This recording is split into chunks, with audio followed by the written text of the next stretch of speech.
so sorry, mein Führer. Sind Sie denn ein Idiot? No, mein Führer. Sind Sie ein verkleideter Schurke, ein Jude? Ein verräterischer Jude? No, mein Führer. I'm from Arizona.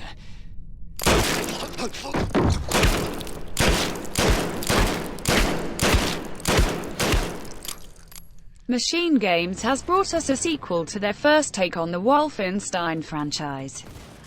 And I have to say, they did a hell of a good job. I really enjoyed the New Order. It felt so fresh in a market full of military shooters and multiplayer-focused games. It brought back old-school gameplay mixed with some new modern mechanics. Wolfenstein 2: The New Colossus is a direct sequel to the New Order. The story this time around takes us around the United States of America. The Nazis have taken over the America and enslaved the American people. It's up to you, BJ Blazkowicz, to join up the resistance and give the American people hope to fight the oppressive Nazi regime.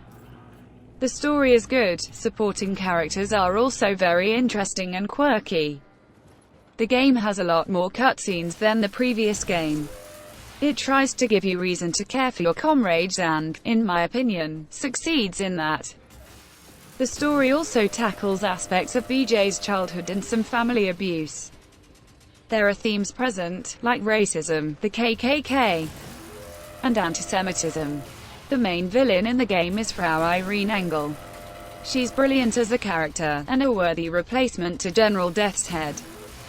The story can sometimes be ridiculous, but somehow, I really enjoy that. There's a cool twist of sorts, regarding you, near the half of the game.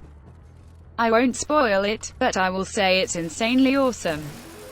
And just plain ridiculous. But I like it. The gameplay hasn't seen much innovation from the first game. Small improvements here and there, but nothing major. Movement feels a lot faster than it did in the New Order. There's still dual-wielding options available, and that feels awesome as ever. Combat is fast and fluid. You'll be mowing down Nazis with a wide arsenal of weapons, and all of the guns feel pretty good to use. You can also be stealthy in this game, just like in the previous one, and the very basic stealth system works for what it is. There's one thing in the game that really gets on my nerves. And that's the commander system. Basically, a lot of confrontations in the game have you going inside an area and mowing down Nazis. But a lot of the times, there's a commander there or even multiple commanders. If you are detected, the commander will call in reinforcements until you kill him. If you don't kill the commander, you can fight Nazis all day long, as they'll be endlessly spawning until you take out their commander. This is not a bad mechanic, but it's used in almost every area, so it becomes tedious. And you have no clear indication where the commander is. He can be somewhere up, somewhere down, etc.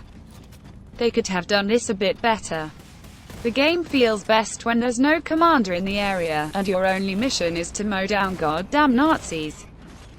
Enemy variety is pretty good. You get a good mix of regular enemies, commanders, and machine-like enemies, all of which have their own sub-variations. You can upgrade weapons using upgrade kits, which you find in the world, and these upgrades to your weapons feel rewarding and useful.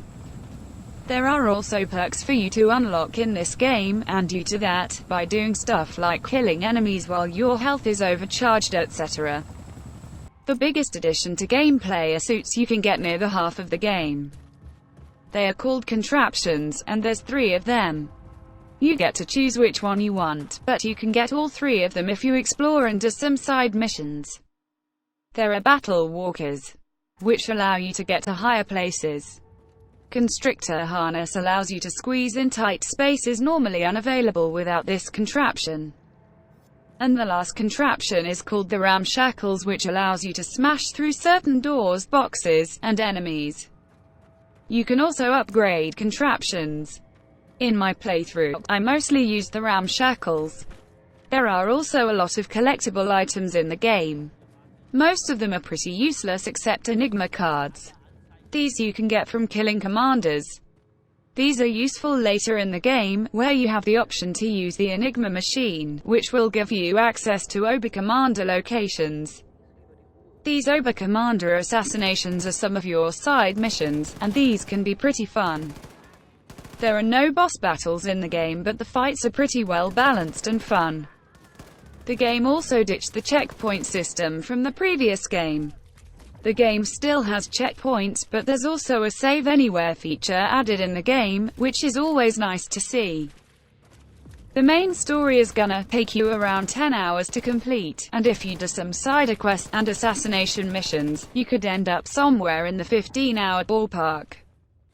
And thank God, Mary, Joseph and Jesus, this game is single-player only, and it has 0 microtransactions in-game. Graphically speaking, Wolfenstein 2 is a very good-looking game. It uses the ID Tech 6 engine also seen in Bethesda's Doom. Textures look nicely detailed, characters and enemies are also nicely animated and rendered. The only minus I have to mention is that the cutscenes are pre-rendered and are shown to us as video. This is something that I generally dislike in video games, and it's becoming more used. For God's sake, Metal Gear Solid 2 and 3 had in-game cutscenes. And this was on the PlayStation 2 system.